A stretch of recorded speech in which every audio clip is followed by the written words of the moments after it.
वाराणसी तथा विश्वेश्वर का महात्म्य। सूत जी कहते हैं, मुनीश्वरों, मैं संक्षेप से ही वाराणसी तथा विश्वेश्वर के परम सुंदर महात्म्य का वर्णन करता हूँ, सुनो। एक समय की बात है कि पार्वती देवी ने लोकहित की कामना से बड़ी प्रसन्नता के साथ भगवान शिव से अविमुक्त क्षेत्र और अविमुक्त लिंग का महात्म्य पूछा।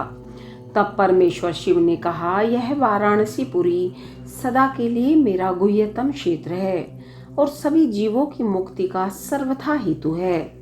इस क्षेत्र में सिद्धगण सदा मेरे व्रत का आश्रय ले नाना प्रकार के वेश धारण किए मेरे लोक को पाने की इच्छा रखकर जीतात्मा और जितेंद्रिय हो नित्य महायोग का अभ्यास करते हैं। उस उत्तम महायोग का नाम है पाशुपत योग। उसका श्रुतियों द्वारा प्रतिपादन हुआ है। वह भोग और मोक्ष रूप फल प्रदान करने वाला है। महेश्वरी, वाराणसीपुरी में निवास करना मुझे सदा ही अच्छा लगता है। जिस कारण से मैं सब कुछ छोड़कर काशी में रहता हूँ उसे बताता हूँ, सुनो। जो मेरा भक्त तथा मेरे तत्व का ज्ञानी है वे दोनों अवश्य ही मोक्ष के भागी होते हैं। उनके लिए तीर्थ की अपेक्षा नहीं है। विहित और अविहित दोनों प्रकार के कर्म उनके लिए समान हैं। उन्हें जीवन मुक्त ही समझना चाहिए। वे दोनों कहीं भी मरें तुरंत ही मोक्ष प्राप्त कर लेते हैं। यह मैंने निश्चित बात कही है। सर्वोत्तम शक्ति देवियों में इस परम उत्तम अविमुक्त तीर्थ में जो विशेष बात है उसे तुम मन लगा कर सुनो। सभी वर्ण और समस्त आश्रमों के लोग, चाहे वे बालक, जवान या बूढ़े कोई भी क्यों न हो, यदि इसी पुरी में मर जाएं तो मुक्त हो ही जाते हैं, इसमें संशय नहीं है। स्त्री अपवित्र हो या पवित्र, कुमारी हो या विवाहिता, विधवा हो या बंध्या, रजस्वला, प्रसूता, संस्कारहीना अथवा जैसी तैसी कैसी ही क्यों न हो, यदि इस क्षेत्र में मरी हो तो अवश्य मोक्ष की भगिनी होती है, इसमें संदेह नहीं है। स्वेदज, अंडज, उद्भिज अथवा जरायुज प्राणी जैसे यहाँ मरने पर मोक्ष पाता है वैसे और कहीं नहीं पाता। देवी, यहाँ मरने वाले के लिए न ज्ञान की अपेक्षा है, न भक्ति की, न कर्म की आवश्यकता है, न दान की, न कभी संस्कृति की अपेक्षा है और न धर्म की ही। यहाँ नाम कीर्तन, पूजन तथा उत्तम जाति की भी अपेक्षा नहीं होती।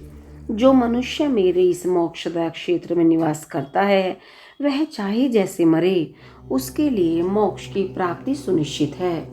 प्रिय, मेरा यह दिव्यपुर गुह्य से भी गुह्यतर है। ब्रह्मा आदि देवता भी उसके महात्म्य को नहीं जानते, इसलिए यह महान क्षेत्र अविमुक्त नाम से प्रसिद्ध है। क्योंकि नैमिषादि सभी तीर्थों से यह श्रेष्ठ है। यह मरने पर अवश्य मोक्ष देने वाला है।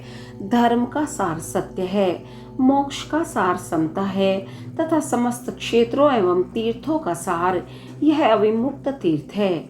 ऐसी विद्वानों की मान्यता है।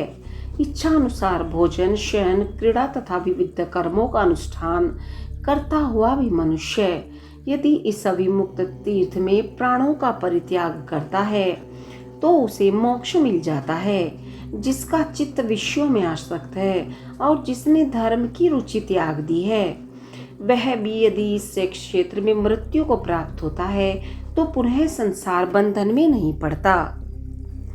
फिर जो ममता से रहित, धीर, सत्वगुणी, दंभहीन, कर्म कुशल और कर्तापन के अभिमान से रहित होने के कारण किसी भी कर्म का आरंभ न करने वाले हैं, उनकी तो बात ही क्या है, वे सब मुझ में ही स्थित हैं।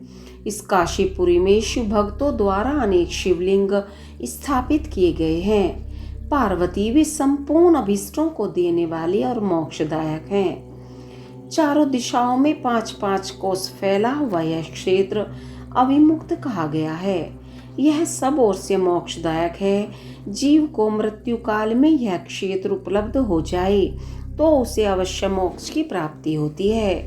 यदि निष्पाप मनुष्य काशी में मरे तो उसका तत्काल मोक्ष हो जाता है और जो पापी मनुष्य मरता है वह कायव योगों को प्राप्त होता है। उसे पहले यातना का अनुभव करके ही पीछे मोक्ष की प्राप्ति होती है। सुंदरी, जो इस अभिमुक्त क्षेत्र में पातक करता है वह हजारों वर्षों तक भैरवी यातना पाकर पाप का फल भोगने के पश्चात ही मोक्ष पाता है। शतकोटि कल्पों में भी अपने किए हुए कर्म का क्षय नहीं होता। शिव को अपने द्वारा किए गए शुभाशुभ कर्म का फल अवश्य ही भोगना पड़ता है।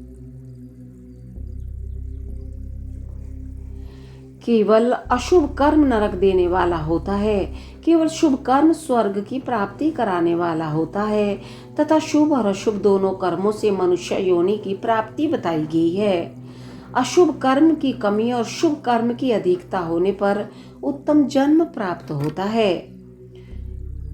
यहाँ अधम जन्म की प्राप्ति होती है। शुभ कर्म की कमी और अशुभ कर्म की अधिकता होने पर यहाँ अधम जन्म की प्राप्ति होती है। पार्वती, जब शुभ और अशुभ दोनों ही कर्मों का क्षय हो जाता है तभी जीव को सच्चा मोक्ष प्राप्त होता है। यदि किसी ने पूर्व जन्म में आदर पूर्वक काशी का दर्शन किया है तभी उसे इस जन्म में काशी में पहुंचकर मृत्यु की प्राप्ति होती है। जो मनुष्य काशी जाकर गंगा में स्नान करता है उसके क्रियमाण और संचित कर्म का नाश हो जाता है, परंतु प्रारब्ध कर्म भोगे बिना नष्ट नहीं होता, यह निश्चित बात है। जिसकी काशी में मुक्ति हो जाती है उसके प्रारब्ध कर्म का भी क्षय हो जाता है। प्रिय, जिसने एक ब्राह्मण को भी काशीवास करवाया है वह स्वयं भी काशीवास का अवसर पाकर मोक्ष लाभ करता है। सूत जी कहते हैं, मुनिवरों, इस तरह काशी का तथा विश्वेश्वर लिंग का प्रचुर महात्म्य बताया गया है जो सत्पुरुषों को भोग और मोक्ष प्रदान करने वाला है। इसके बाद मैं त्र्यंबक नामक ज्योतिर्लिंग का महात्म्य बताऊंगा जिसे सुनकर मनुष्य क्षण भर में समस्त पापों से मुक्त हो जाता है। ओम नमः शिवाय।